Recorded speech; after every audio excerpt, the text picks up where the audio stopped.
ఈరోజు మరి దైవర్తమానము దైవజనులు డానియల్ గారు పుట్టుపర్తి నుండి వారికి వాక్యం చదివి సహాయం చేయడానికి సహోదరి నీరజ గారు సిద్ధంగా ఉన్నారని నేను భావిస్తున్నాను. దైవజనులను అలాగే వాక్యం చదవటానికి సహోదరి ప్రేమపూర్వకంగా ఆహ్వానిస్తూ ఈ కార్యక్రమంలో వర్తమానం ముందుకు నడిపించవలసిందిగా మనవి చేస్తున్నాను. హల్లెలూయా. మన ప్రభువును రక్షకుడైన యేసుక్రీస్తు నామమున మరి పవర్ ఆఫ్ గాడ్ టెలికాన్ఫరెన్స్ లో ఉన్న మీ అందరికీ నా హృదయపూర్వక శుభములు, వందనాలు తెలియజేస్తున్నాను.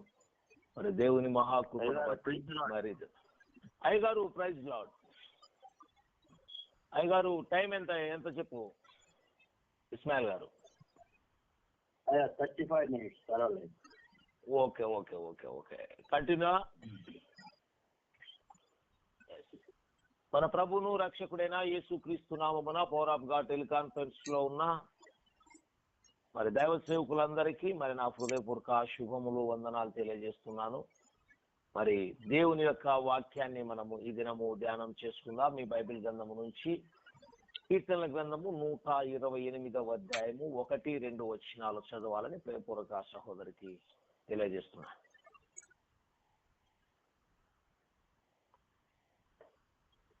కీర్తనల గ్రంథం 128, 1-2.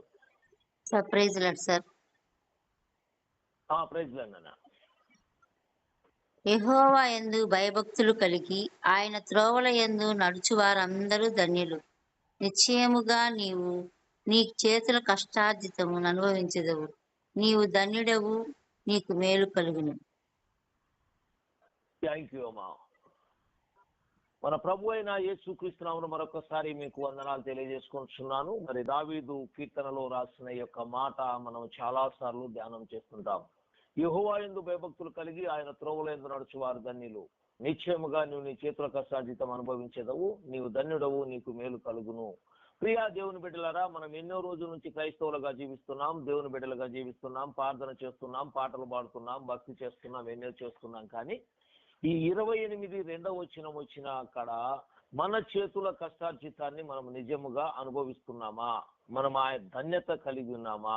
ఆ కష్టము మనందరి జీవితాలకు ఉపయోగపడుతుందా? వాస్తవానికి మనందరి జీవితంలో మన చేతుల కష్టార్జితాన్ని మనందరము పరిపూర్ణంగా అనుభవించలేకపోతున్నాం. దానికి కారణమేమో ఈరోజు బైబిల్ గ్రంథం నుంచి మనం తెలుసుకుందాం. యెషయా గ్రంథము 3వ అధ్యాయము 10వ వచనం సహోదరి. యెషయా 3:10. సార్ 3వ అధ్యాయం 10. మీకు మేలు కలుగునని నీతిమంతులతో చెప్పుము, వారు తమ క్రియల ఫలము అనుభవింతురు. మనందరము నీతిమంతులము. ఇక్కడ ఏమంటున్నాడంటే మీకు మేలు కలుగునని నీతిమంతులతో చెప్పు, వారి క్రియాఫలము వాళ్ళు అనుభవించరు. కాబట్టి ప్రియా దేవుని బిడ్డలారా, ఈ రోజు నీవు నేను మన చేతుల కష్టార్జితాన్ని మనం అనుభవించడం లేదు. ఆదికాండం 24:35 ఏమని రాయబడిందంటే, యెహోవా నా యజమానుని బహుగా ఆశీర్వదించెను గనుక అతడు గొప్పవాడాయను, అతనికి గొర్రెలను, గొడ్లను, వెండిని, బంగారములను, దాసీ జనములను, ఒంటెలను, గాడిదలను దయచేసాను. కాబట్టి ప్రియా దేవుని బిడ్డలారా, ఈ రోజు మనందరము భక్తి చేస్తున్నాం. కానీ అబ్రహాము ఒట్టి చేతులతో పిలువబడినప్పుడు దేవుని మాటకు లోబడి విధేయత చూపించి దేవుని వెంబడించి ఆ దేవుడు చెప్పిన స్థలముకు వెళ్ళి ఉన్నాడు. కాబట్టి అబ్రహామును దేవుడు బహుగా ఆశీర్వదించాడు. ఈరోజు క్రైస్తవులుగా ఉంటున్న నీవు నేను ఏం చేస్తున్నామంటే మనందరము భక్తి చేస్తున్నాము, భక్తిలో జీవిస్తున్నాము, ఆ భక్తిని కొనసాగిస్తున్నాము. కానీ వాస్తవానికి మనందరము మన చేతుల కష్టార్జితాన్ని మనము పరిపూర్ణంగా అనుభవించలేకపోతున్నాము. మన కష్టార్జితము వ్యర్థమైపోతుంది. మన కష్టార్జితము మన జీవితానికి ఉపయోగపడడం లేదు. చాలా సార్లు మనం ఏం చేస్తున్నామంటే ఈ దేవుని వైపు చూస్తూ దేవుని నిందిస్తూ, దేవుడు నన్ను ఆశీర్వదించలేదు, దేవుడు నన్ను అభివృద్ధి పరచలేదు, దేవుడు నాకు సహాయం చేయలేదని చెప్పి మనం ఎప్పుడు దేవుడు కోణంలో మనం చూస్తున్నాం. కానీ వాస్తవానికి మనము చేసిన తప్పులను మనం ఎప్పుడు కూడా మన జీవితంలో మనం వాటిని చూసుకోవడం లేదు. కీర్తనల గ్రంథము 1వ అధ్యాయము 3వ వచనంలో ఏమనుందంటే, అతడు నీటి కాలువల యందు నాటబడినదై ఆకువాడక తన కాలమందు ఫలమిచ్చు చెట్టు వలె నుండును, అతడు చేసినదంతయు సఫలమగును అని ఉంది. కాబట్టి ప్రియా దేవుని బిడ్డలారా, ఇక్కడున్న నీ జీవితంలో నా జీవితంలో మనము చేస్తున్న ప్రతిదీ సఫలమవుతుందా? మన కష్టార్జితం మనం అనుభవిస్తున్నామా? మన కష్టార్జితం మన జీవితానికి ఉపయోగపడుతుందా? మనము చేసిన తప్పులేమిటి? దేవుడు మన నుంచి ఏం ఆశిస్తున్నాడు? జీవించాలో మనము బైబిల్ గ్రంథం ద్వారా మనము చూసుకుందాం. యోబు గ్రంథము 3వ అధ్యాయము 26వ వచనం చదవండి సహోదరి. యోబు 3:26.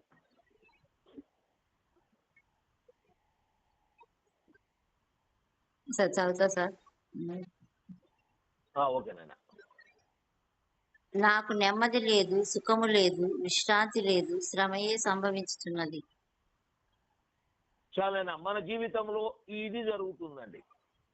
ఎవరి జీవితంలో నెమ్మది లేదు, ఎవరి జీవితంలో సుఖం లేదు, ఎవరి జీవితంలో విశ్రాంతి లేదు, శ్రమయే సంభవించుచున్నది.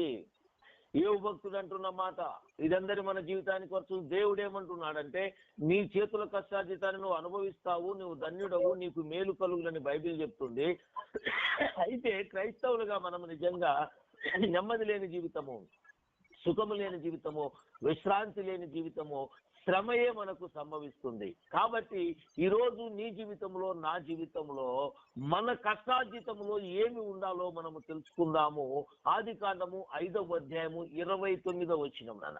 ఆదికాండము 5:29. భూమిని యెహోవా శపించినందువలన కలిగిన మన చేతుల కష్టము విషయంలోను, మన పని విషయంలోను ఇతడు మనకు నెమ్మది కలుగజేయననుకొని అతనికి నోవాహు అని పేరు పెట్టెను.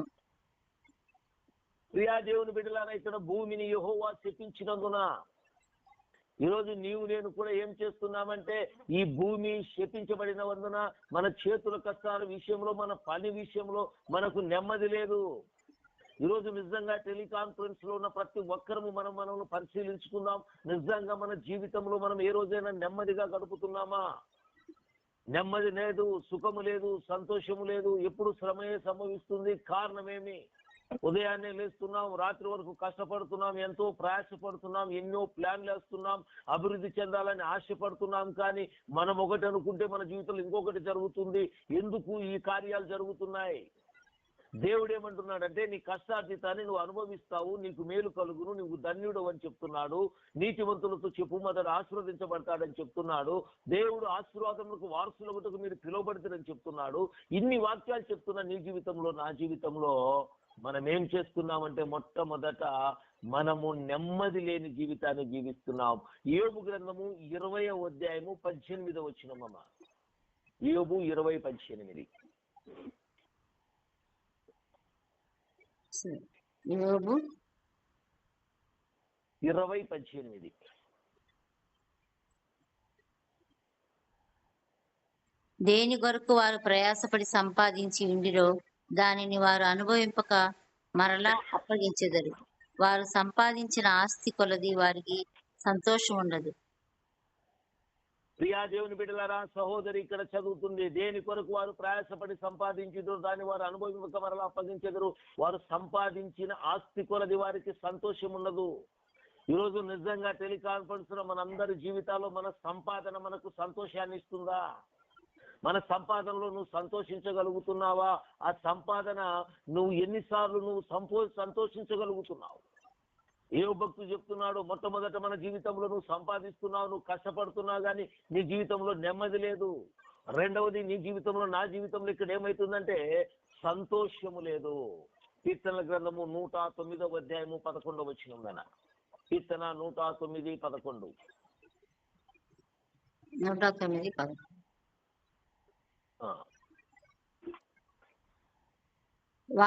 వాని ఆస్తి అంతయు అప్పుల వారు ఆక్రమించుకొందురు గాక, వాని కష్టార్జితమును పరులు దోచుకొందురు గాక. చాలా నిజంగా ఈ రోజు మన ఆస్తి అంతయు అప్పుల వారు ఆక్రమించుకుందరు. మీ కష్టార్జితం అంతా పరులు దోచుకుంటున్నారు. ఈఎంఐలు, వడ్డీలు, రకరకాల ఖర్చులు. మనం ఆస్తి అంతా ఏమైతుందంటే ఈ రోజు పరులు దోచుకుంటున్నారండి. ఇది నిజమా కాదా? మనందరము క్రైస్తవులుగా జీవిస్తున్న మనమును మనం పరిశీలించుకోవాలి. ఇక్కడ దైవ సేవకుడు చెప్తున్నాడు, వారు కష్టార్జితము పరులు దోచుకుంటున్నారు. ఈరోజు నిజంగా మనం అలాంటి స్థితిలో వెళ్తున్నామని. మన కష్టార్జితంలో నెమ్మది లేదు, మన కష్టార్జితంలో సుఖము లేదు. మన కష్టార్జితం ఏం చేస్తుందంటే పరులు దోచుకుంటున్నారు. ఈరోజు నిజంగా నీ జీవితం, నా జీవితం అలాంటి స్థితిలో ఉంది. యెషయా గ్రంథం 55:2 నాన్న. యెషయా 55:2.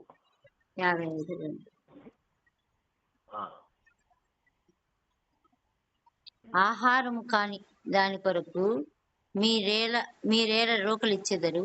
సంతుష్టి కలుగు చేయని దాని కొరకు మీ కష్టార్జితమును ఎందుకు వ్యయపరచెదరు? నా మాట జాగ్రత్తగా ఆలకించి మంచి పదార్థము భుజించుడి. మీ ప్రాణము సారమైన దాని యందు సుఖింపనీయుడి. చాలైన ఆహారము కాని దాని కొరకు మీరెలా రూకలిచ్చెదరు? సంతుష్టి కలుగజే దాని కొరకు మీ కష్టార్జితం ఎందుకు వ్యాయం చేసేదరు? ప్రియా దేవుని బిడ్డలారా, ఈ రోజు ఆహారము కాని దాని కొరకు మన డబ్బులన్నీ ఖర్చు పెడుతున్నాం. వాస్తవం చెప్పాలంటే మన సంపాదన అంతా చీడ పురుగులు తింటున్నాయి. రోగాలకు, హాస్పిటళ్లకు, టెస్టులకు, ఈఎంఐలు, అవి కట్టాలా, ఇవి కట్టాలి, అవి కట్టాలని జీవితం అంతా ఏమైపోతుందంటే మన జీవితంలో మన కష్టార్జితం అంతా వ్యర్థమైపోతుంది. నిజంగా ఇక్కడున్న మనందరము మనల్ని పరిశీలించుకోవాలి. ఈరోజు నీ సంపాదన అంతా చీడ పురుగులు తింటున్నాయి. నీ సంపాదనలో నీకు సుఖము లేదు. నీ సంపాదనలో నీకు నెమ్మది లేదు. నీ సంపాదన నీ జీవితంలో నీకు సుఖాన్ని ఇవ్వడం లేదు. వాస్తవానికి మనందరం ఇదే పరిస్థితిలో ఉంటూ ఏదో కొని తెచ్చి పెట్టుకుని నవ్వు పెదాల పైన పెట్టుకుంటూ నేను సంతోషంగా ఉన్నాను, ఆనందంగా ఉన్నానని చెప్పి మనము ప్రజలను భ్రమపరుస్తున్నాము. మన జీవితంలో నిజంగా ఈ నెమ్మది లేని స్థితి, సంతోషం లేని స్థితి, సుఖము లేని స్థితి, ఆహారము కాని దాని కొరకు మనందరము మన కష్టార్జితాన్ని వ్యర్థం చేసుకుంటున్నాం. అయితే నీ కష్టార్జితం, నా కష్టార్జితంలో ఏముండాలని దేవుడు కోరుకుంటున్నాడో ఈ రోజు మన బైబిల్ గ్రంథంలో మనము తెలుసుకుందాం. సామెతల గ్రంథము 10వ అధ్యాయము 16వ వచనము. సామెతలు 10:16. నీతిమంతుని కష్టార్జితము జీవదాయకము, భక్తిహీనునికి కలుగు వచ్చుబడి పాపం పుట్టించును. చాలైనా నీతిమంతుని కష్టార్జితము జీవదాయకము. నీ కష్టార్జితము నీ జీవనానికి ఉపయోగపడాలి, నీ పిల్లలకు ఉపయోగపడాలి, నీ కుటుంబానికి ఆశీర్వాదకరంగా మార్చబడాలి. ఇది దేవుని యొక్క ఉద్దేశం. అయితే నీ కష్టార్జితము, నా కష్టార్జితములో ఏమైతుందంటే మన జీవితంలో మన కష్టార్జితమును మనము సుఖముగా అనుభవించలేకపోతున్నాము. నెమ్మది లేదు. మన కష్టార్జితాన్ని పనులు దోచుకుంటున్నారు. మన కష్టార్జితము చీడ పురుగులు తింటున్నాయి. కానీ దేవుని యొక్క ఉద్దేశం ఏమిటంటే అమ్మా, నువ్వు సంపాదించిన నీ సంపాదన నీ జీవనానికి, నీ పిల్లల భవిష్యత్తుకు, నీ కుటుంబానికి ఉపయోగపడాలి. అయితే నిజంగా ఈరోజు అలాంటి స్థితిలో మనం ఉన్నామా? నిజంగా నీ కష్టార్జితము నీ కుటుంబానికి మాత్రమే ఉపయోగపడుతుంది అని చెప్పి మనం పరిశీలించుకుందాం. ప్రసంగి గ్రంథము 3వ అధ్యాయము 13వ వచనము. మరియు ప్రతివాడు అన్నపానములు పుచ్చుకొనుచు తన కష్టార్జితము వలన సుఖమును అనుభవించుట దేవుడిచ్చు బహుమానమే అని తెలుసుకుంటుని. చాలు ప్రియా దేవుని బిడ్డలారా, ఇక్కడ దేవుడు దైవదాసుని ద్వారా మాట్లాడుతున్న మాట ఏమిటంటే నీ కష్టార్జితం వలన సుఖం అనుభవిస్తున్నావా? నువ్వు ఏ భక్తుడు సుఖము లేదు, నెమ్మది లేదు. ప్రియా దేవుని బిడ్డలారా, మనము తప్పిపోతున్నామా? ఏ విషయంలో మనం తప్పిపోతున్నాం? దేవుని కోరికేమిటి? దేవుడు నువ్వు సుఖముగా బతకాలని, నువ్వు సంతోషంగా ఉండాలని, నువ్వు ఆనందంగా ఉండాలని, నువ్వు అభివృద్ధి చెందాలని, మీరు ఫలించటం వలన అతన్ని మహిమపరచబడునని యేసుక్రీస్తు ప్రభుల వారు కూడా తన వాక్యములో సెలవిచ్చారు. అయితే ఈ రోజు మన జీవితంలో మన కష్టార్జితాన్ని నిజముగా మన అందరము ఏం చేస్తున్నామంటే మన కష్టార్జితము మనకు ఉపయోగపడడం లేదండి. నీ కష్టార్జితములో నువ్వు సుఖమును అనుభవించాలి. ఈరోజు ఎంతమందిని మనం ఆ సుఖాన్ని అనుభవిస్తున్నాం? లేకపోతే నెమ్మది లేకుండా జీవిస్తున్నావా? సంతోషం లేకుండా జీవిస్తున్నావా? పరులు అనుభవిస్తున్నారా? లేకపోతే ఆహారము దాని కొరకు నువ్వు ఖర్చు పెడుతున్నావా? నీ సంపాదనలో నువ్వు తప్పకుండా సుఖమును అనుభవిస్తున్నావా? బైబిల్ గ్రంథంలో దేవుడు నీకు నాకు సెలవిచ్చాడు, ప్రతివాడు తన కష్టార్జితము చేత సుఖము అనుభవించాలి. సుఖం అంటే ఏదో లగ్జరీలు అనుభవించడం కాదండి. సంతోషకరమైన జీవితం, ఆనందకరమైన జీవితాన్ని నేను జీవించాలి. అలాంటి జీవితాన్ని మనము జీవించలేకపోతున్నామండి. ప్రసంగి గ్రంథము 2వ అధ్యాయము 24వ వచనము. అన్నపానములు పుచ్చుకొనుట కంటే తన కష్టార్జితము చేత సుఖపడుట కంటెను నరునికి మేలుకరమైనది ఏదియూ లేదు. ఇదియును దేవుని వలన కలుగునని నేను తెలుసుకుంటుని. ప్రియా దేవుని బిడ్డలారా, ఇక్కడ ప్రసంగి గంధకర్త ఏమని చెప్తున్నాడంటే నీ కష్టార్జితములో నీకు క్షేమం ఉండాలి. ఈరోజు నిజంగా మన కష్టార్జితంలో క్షేమం లేదండి, క్షామం వస్తుంది. కాబట్టి ప్రియా దేవుని బిడ్డలారా, ఈ రోజు నేను కష్టార్జితము చేత మనము క్షేమము కలిగి ఉన్నామా? ఆ క్షేమాన్ని నువ్వు అనుభవిస్తున్నావా? ఆ క్షేమాన్ని నీ పిల్లలు అనుభవిస్తున్నారా? ఆ క్షేమాన్ని నీ కుటుంబం అనుభవిస్తుందా? ప్రియా దేవుని బిడ్డలారా, మనము దేవుని బిడ్డలము, జీవము కలిగిన దేవుని బిడ్డలము.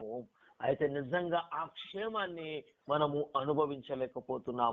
ప్రసంగి గ్రంథము 5వ అధ్యాయము 18వ వచనము. మరియు కోరదైనది గాను చూడముచ్చట అయినది గాను నాకు కనబడినది ఏదనగా, దేవుడు తనకు నియమించిన ఆయుష్కాల దినములన్నీ ఒకడు అన్నపానములు పుచ్చుకొనుచు తన కష్టార్జితం అంతటి వలన క్షేమముగా బ్రతుకుచుండుటయే. ఇదియే వానికి భాగ్యము. చాలా ప్రియా దేవుని బిడ్డలారా, ఇక్కడ కూడా ఆయన ఏం చేస్తున్నాడంటే, నీ కష్టార్జితములో దేవుడు నీకు చెప్పిన మాట ఏమిటంటే, నీ జీవనానికి ఉపయోగపడాలి, నీ కష్టార్జితము నీ కుటుంబమును సుఖముగా ఉండాలి, నీ కష్టార్జితములో నీకు క్షేమం ఉండాలి, నీ కష్టార్జితము నీకు ఆనందాన్ని కలిగించాలి.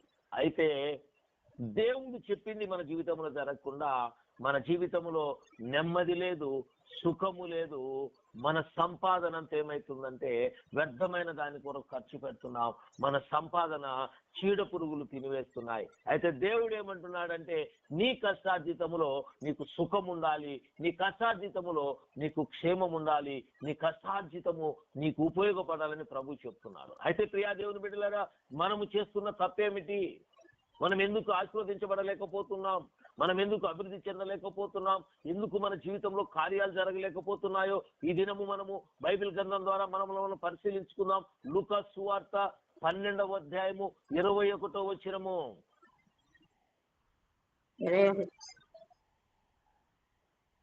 దేవుని ఎడల ధనవంతుడు కాక తన కొరకే సమకూర్చుకునేవాడు అలాగుననే ఇండునని చెప్పాను. ప్రియా దేవుని బిడ్డలారా, ఈ విషయాన్ని నువ్వు జ్ఞాపకం చేసుకో. ధనవంతునితో దేవుడు మాట్లాడుతున్న మాట, దేవుని ఎడల ధనవంతుడు కాక తన కొరకే సమకూర్చుకుని వాడు ఇలాగే ఉండునని చెప్పాను. నీవు నేను క్రీస్తులో ధనవంతులము కావాలి. మీరందరూ బైబిల్ గ్రంథంలో చదవబడితే 12లో 1 నుంచి రాయబడింది, ధనవంతుడు నా ప్రాణమా అనేక సంవత్సరములకు విస్తారమైన ఆస్తి నీకు సమకూర్చబడి ఉన్నది గనుక నువ్వు తినుము, తాగుము, సుఖించుము, ఆనందించుమని తన ప్రాణముతో తనను చెప్పుకొనెను. అయితే దేవుడు ఏమంటున్నాడంటే, వెర్రివాడా, ఈ రాత్రే దేవుడు నీ ప్రాణమును అడిగితే. ప్రియా దేవుని బిడ్డలారా, ఈ రోజు నీవు నేను ఈ లోక సంబంధమైన ధనమును సంపాదించుకొని, ఈ లోక సంబంధమైన ధనమును సమకూర్చుకొని, ఈ లోక సంబంధమైన ఆలోచనలు నీ జీవితములను కలిగి ఉన్నంత వరకు నీ జీవితములో నెమ్మది ఉండదు, సుఖము ఉండదు, సంతోషం ఉండదు, ఆనందం ఉండదు. వ్యర్థమైన వాటి ఖర్చు పెడతాయి, నీ సంపాదన అంతా చీడ పురుగులు తింటాయి. అయితే దేవుని యొక్క ముఖ్య ఉద్దేశం ఏమిటంటే, నువ్వు క్రీస్తులో ధనవంతునిగా మారాలి. ఒకవేళ నా మాటలు కొంతమందికి చేదుగా ఉండొచ్చు, ఇది సత్యమేనన్నా. ఈరోజు క్రీస్తులో నువ్వు ధనవంతునిగా మార్చబడుతున్నావా? క్రీస్తు కోసము నీ ధనాన్ని ఖర్చు చేయగలుగుతున్నావా? క్రీస్తు ధనాన్ని, అసలు ధనవంతుడు చేసిన తప్పేమిటండి? తన ఆస్తి తన ఇష్టం. తను ప్రయాసపడినాడు, కష్టపడినాడు. తను ఎంతో ప్రయాసపడి కష్టపడి శ్రమ పడితేనే తన ఆస్తి విస్తారముగా సమకూర్చబడుతుంది. అయితే ఆస్తిని అభివృద్ధి చేసిన దేవుని మర్చిపోయాడు, దేవునికి కృతజ్ఞతాస్తులు చెల్లించలేదు, దేవునికి ఇవ్వాల్సింది దేవునికి ఇవ్వలేదు. కాబట్టి ప్రియా దేవుని బిడ్డలారా, ఈరోజు ఈ టెలికాన్ఫరెన్స్ లో మనందరము మన జీవితంలో మనందరము ఏమి చేయాలంటే, నాయన మనము క్రీస్తులో ధనవంతుడిగా మార్చబడాలి. ఈరోజు క్రీస్తు కోసం నీ ధనాన్ని వెచ్చించగలుగుతున్నావా? క్రీస్తు కోసం నీ సమయాన్ని వెచ్చించగలుగుతున్నావా? క్రీస్తు కోసం నేను ఖర్చు చేయగలుగుతున్నా. అపొస్తలుడైన పౌలు, క్రీస్తు కొరకు నన్ను నేనే వ్యాయామం చేసుకుందును. కాబట్టి ప్రియా దేవుని బిడ్డలారా, ఇక్కడ మనము ఆలోచించవలసింది ఏంటంటే, క్రీస్తులో నువ్వు ధనవంతుని కావాలి. క్రీస్తులో ధనవంతుని కాకుండా నువ్వేం చేస్తున్నావంటే, అలా నీవు నేను మనలో మనము ధనవంతులను కావాలని మనం అనుకున్నప్పుడు నీ జీవితంలో నెమ్మది ఉండదు, సుఖం ఉండదు, ఆనందం ఉండదు. వ్యర్థమైన వాటికి ఖర్చు పెడతావు, నీ సంపదనలు చీడ పురుగులు తింటాయి. అయితే ప్రియా దేవుని బిడ్డలారా, నీవు నేను ప్రభువులో ధనవంతులుగా మారాలి. సామెతల గ్రంథము 13వ అధ్యాయము 11వ వచనము.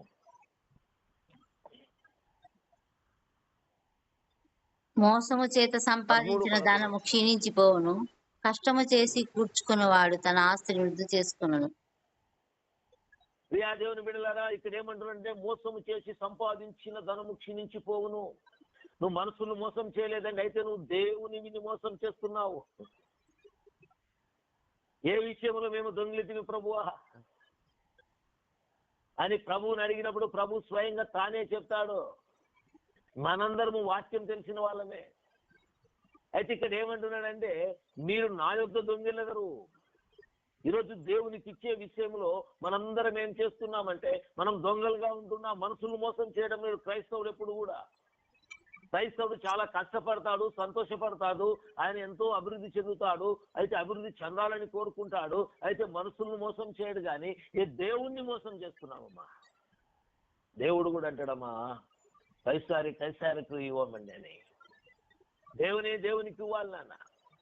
ఎప్పుడైతే క్రీస్తులో ధనవంతునిగా మారాలని నువ్వు అనుకుంటావో అప్పుడు నీ జీవితం ఆశీర్వాదకరంగా ఉంటుంది. నీ సంపాదన నీ కుటుంబానికి ఉపయోగపడుతుంది. నీ సంపాదనలో నీకు సంతోషం ఉంటుంది. నీ సంపాదనలో నీకు క్షేమం ఉంటుంది.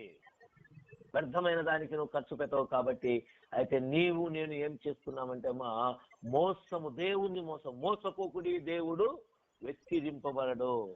మనం ఏది విత్తితే అది కోస్తాం. కాబట్టి ప్రియా దేవుని బిడ్డలారా, క్రీస్తులో ధనవంతునిగా మారాలండి. ఇది నా ఉద్దేశం. క్రీస్తులో ఎప్పుడైతే ధనవంతునిగా మారుతావో, క్రీస్తు ఇవ్వాల్సిన దేవునికి ఇస్తావో, ఎప్పుడు దేవుని నువ్వు నమ్ముకుంటావో, ఎప్పుడు దేవుని మీద నువ్వు విశ్వాసం ఉంచుతావో, దేవునికి ఇవ్వవలసినవి మనం ఇస్తాము. చాలా మంది ఏం చేస్తారంటే అండి, దేవునికి డబ్బులు ఎందుకండి, ఆయన ఏం చేసుకుంటాడు. దేవునికి విరిగి నలిగిన హృదయం కావాలి కదా, మన స్తుతులు కావాలి కదా. కాదు నాయన, దేవునికి ధనం అవసరం లేదైతే దేవుడు చెప్పిన మాట ఆయనకి ఇవ్వాల్సిన ఆయనకి ఇచ్చి ఆయన్ను మనము మహిమ పరిచే వారిగా ఉండాలి. సామెతల గ్రంథము 11వ అధ్యాయము 18వ వచనము.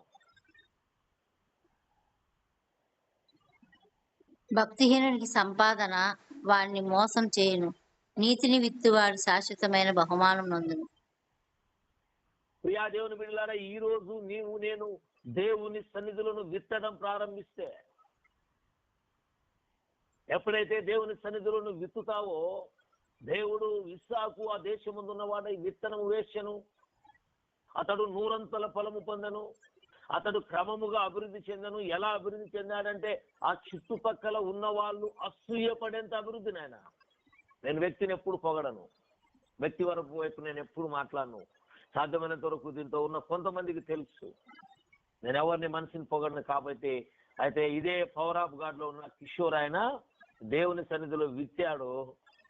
ఈరోజు ఆయన పంట కోసుకుంటున్నాడు. ప్రియా దేవుని బిడ్డలారా, ఇదేదో నేను వ్యక్తిని గురించి చెప్పడం లేదమ్మా. నువ్వు విత్తడం నేర్చుకోవాలి. దేవుని సన్నిధిని ఎప్పుడైతే నువ్వు విత్తుతావో అప్పుడు ఏమైతుందంటే నీ జీవితం ఆశీర్వాదకరంగా మార్చబడుతుంది. భక్తిహీనుని సంపాదన వాడిని మోసము చేయను, నీతిని విత్తువాడు శాశ్వతమైన బహుమానం పొందునండి. కాబట్టి ప్రియా దేవుని బిడ్డలారా, ఈరోజు నిజంగా నీవు నేను దేవుని యొక్క సన్నిధిన నువ్వు విత్తడం నేర్చుకోవాలి.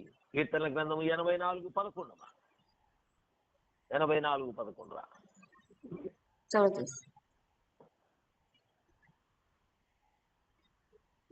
దేవుడైన యెహోవా సూర్యుడను కేడెమునై ఉన్నాడు.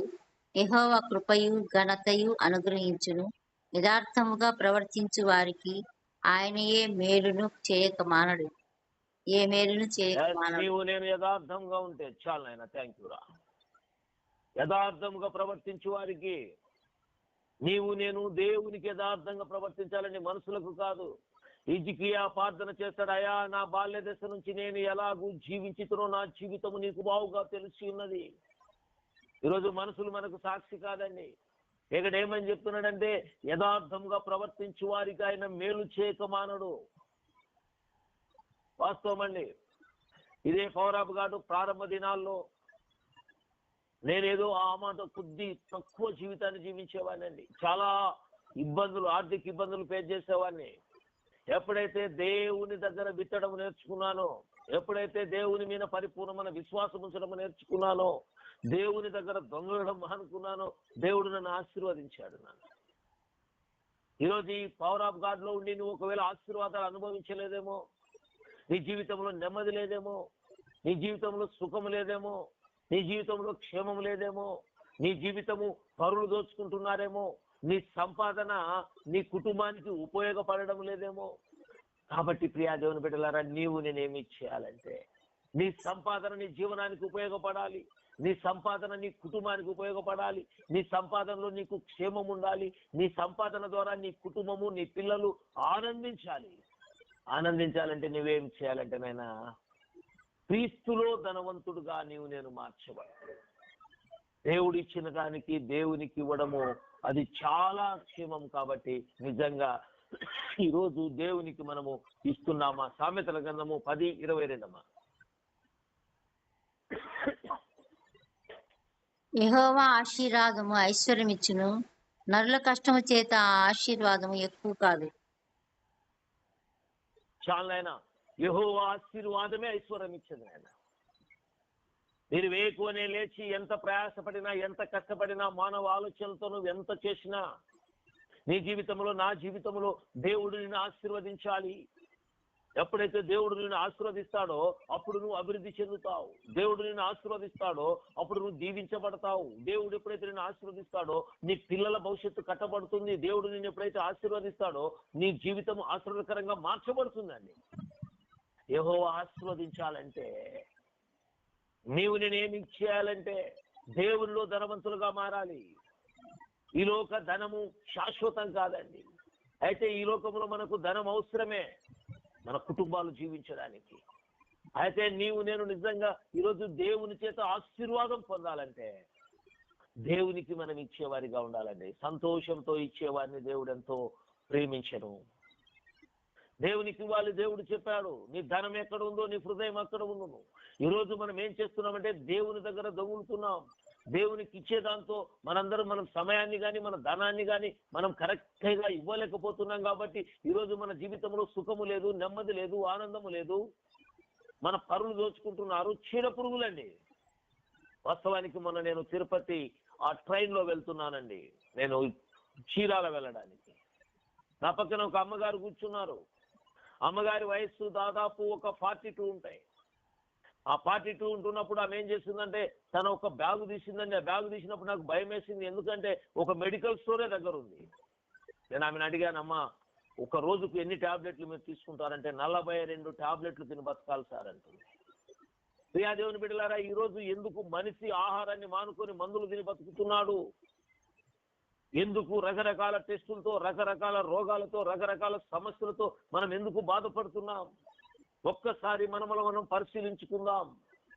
నేను మన బెంగళూరులో ఒక మీటింగ్ లో మాట్లాడుతున్నప్పుడు నేను ఒక ఛాలెంజ్ చేశానండి. ఆ ఛాలెంజ్ ఏమిటంటే, ప్రియా దేవుని బిడ్డలారా, నువ్వు దేవునికి ఆఫరింగ్ ఎంత ఇవ్వగలుగుతున్నావు? నీ హాస్పిటల్ బిల్ ఎంత ఉంది? ఈ రెండును ట్రాలీ చేయండి ఒక రోజు. నీ కుటుంబంలో మంత్లీ నీ బడ్జెట్ లో ఈ నెలలో హాస్పిటల్కి నేను ఎంత ఖర్చు పెట్టాను, ఆఫరింగ్ దేవునికి ఎంత ఇవ్వగలిగాను. ఎప్పుడైతే నీ ఆఫరింగ్ పెరుగుతుందో నీ హాస్పిటల్ బిల్లు తగ్గుతుంది. ఇది సత్యం. నేను ఛాలెంజ్ చేసి చెప్తానండి. మీతో మాట్లాడుతున్న టెలికాన్ఫరెన్స్ లో నా వయస్సు 54 సంవత్సరాలు. ఇంతవరకు ఒక సంవత్సరానికి ఒక 2000 రూపాయలకు నా హాస్పిటల్ బిల్లు మించదండి. నా కుటుంబానికి మొత్తము కేవలం ఒక 5000 లోపల ఉంటుంది. ఎందుకు నేను ఈ మాటలు చెప్తున్నానంటే, నేనేదో గొప్పవాడిని, నేనేదో భక్తునని అది చెప్పడం లేదండి.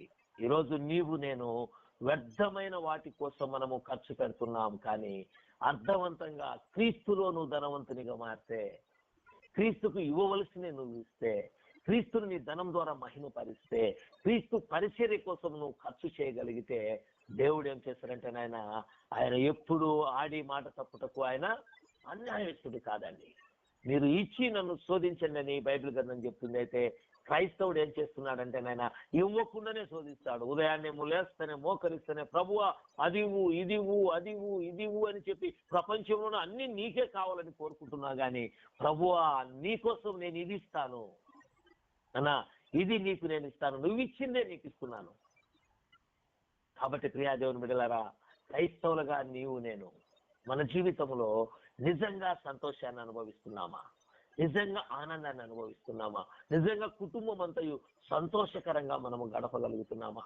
మనం ఒకటి అనుకుంటున్నాం, మన జీవితంలో ఇంకొకటి జరుగుతుంది. దాన్ని ఎవరినెవరినో నిందిస్తున్నాం. అయితే అది కాదు. బైబిల్ గ్రంథంలో స్పష్టంగా దేవుడు రాశాడు, యెహోవా యందు భయభక్తులు కలిగి ఆయన త్రోవల యందు నడుచువారు ధన్యులు. నిశ్చయముగా నీవు నీ చేతుల కష్టార్జితమును అనుభవించేదవు, నీవు ధన్యుడవు, నీకు మేలు కలుగును. ఈరోజు నిజంగా నేను అలాంటి మేలులండి.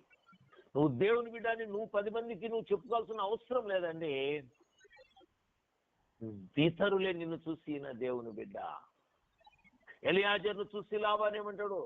యెహోవా చేత ఆశీర్వదించబడిన వాడా లోనికి రమ్ము. ప్రజలు నిన్ను చూసినప్పుడు ఈ వ్యక్తి యెహోవా చేత ఆశీర్వదించబడిన వాడు. నీ ఇంటికి వస్తేనే ప్రజలు చూడాలి, నువ్వు మాట్లాడుతున్నప్పుడు ప్రజలు చూడాలి, నీ పిల్లలు నడుస్తున్నప్పుడు ప్రజలు చూడాలి, నీ కుటుంబ పరిస్థితి ప్రజలు చూసి ఇతడు నిజముగా యెహోవా చేత ఆశీర్వదింపబడిన వాడు అని చెప్పి ప్రజలకు మనం తెలియచేయాలని. కాబట్టి ప్రియా దేవుని బిడ్డలారా, ఆశీర్వాదములకు వారసులుగా పిలువబడితే గనక కీడుకు ప్రతి కీడు చేయవద్దు, దూషణకు ప్రతి దూషణ చేయవద్దు. సమస్తాన్ని యెహోవాకు అప్పగించి ఆయన పాదముల చెంత పెట్టినట్టయితే నీ చేతుల కష్టార్జితాన్ని నువ్వు అనుభవిస్తావు. ఈ రోజు నుంచి నీవు నేను ఒక ఛాలెంజ్ గా మనం తీసుకుందాం. క్రీస్తులో ధనవంతులుగా మారాలని నువ్వు చూడు, దేవుడు నిన్ను తప్పకుండా ఆశీర్వదిస్తాడండి. లేదు దేవునికి ఎందుకు, ఆయన డబ్బులు ఏం చేసుకుంటాడు అని నువ్వు అనుకుంటున్నావేమో. నీవు నేను దేవుని దగ్గర దొంగిలితే మనం ఆశీర్వదించబడమండి. కాబట్టి నువ్వు చేస్తున్నది చిన్న పనైనా సరే, అది ఎంత చిన్న ఉద్యోగమైనా సరే, చిన్న వ్యాపారమైనా సరే, అదేదైనా సరే దేవునికి ఇవ్వడం నువ్వు నేర్చుకుంటే దేవుడు తప్పకుండా నిన్ను 30 60 100 బహుగా నిన్ను ఆశీర్వదిస్తాడండి. ఎలియాజరు లెక్క చెప్తాడండి. అబ్రహాము నా యజమానునికి విస్తారమైన ఆస్తుందండి, గొర్రెలు, ఎద్దులు, మేకలు, కౌంట్లెస్. ఎందుకు నేను ఈ మాటలు చెప్తున్నానంటే, అబ్రహాము పిలువబడినప్పుడు అబ్రహాము ఒట్టి చేతులతో బయలుదేరి వెళ్ళాడు. అయితే ఆయన దేవునికి ఇవ్వడము నేర్చుకున్నాడని. మెల్కీసెదెకు క్రమము చొప్పున ఆయన 10వ భాగము దేవునికి ఇచ్చాడు. అందుకని అబ్రహాము ఆశీర్వదించబడ్డాడు. కాబట్టి ప్రియా దేవుని బిడ్డలారా, ఎన్నో రోజుల నుంచి క్రైస్తవులుగా జీవిస్తున్న మనమును మనం పరిశీలించుకుందాం. ప్రభువా, నా చేతుల కష్టార్జితం, అయినా ఈ కష్టార్జితము నేను ఎంతో ప్రయాసపడుతున్నాను, కానీ నా కష్టార్జితములో నా కుటుంబములో సుఖము, నెమ్మది, ఆనందం లేకుండా ఉన్నాను.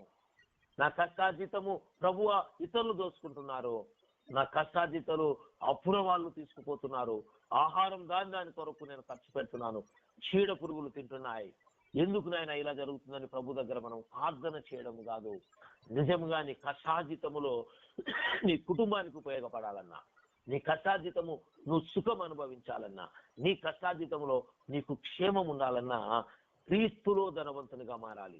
దేవుని కోసం మనము వ్యాయామం చేయాలండి. ఎప్పుడైతే క్రీస్తు కోసం నువ్వు ధనాన్ని నువ్వు వెచ్చించి ఆయన పరిచయ నిమిత్తం ఖర్చు పెడతావో దేవుడు నిన్ను ఆశీర్వదిస్తాడు. అలాంటి ఆశీర్వాదాలు ఈ యొక్క కాన్ఫరెన్స్ ఉన్న ప్రతి ఒక్క బిడ్డ కుటుంబంలో నెరవేర్చబడాలని, ప్రతి ఒక్కరూ దేవునికి ఇచ్చే విషయంలో ఆ బెరయ సంఘస్థులుగా మారాలని నా హృదయపూర్వకంగా కోరుకుంటూ వందనాలు తెలియజేస్తున్న మాటలు ముగిస్తున్నాను. మంచిదండి. దేవునికి స్తోత్రములు కలుగును గాక.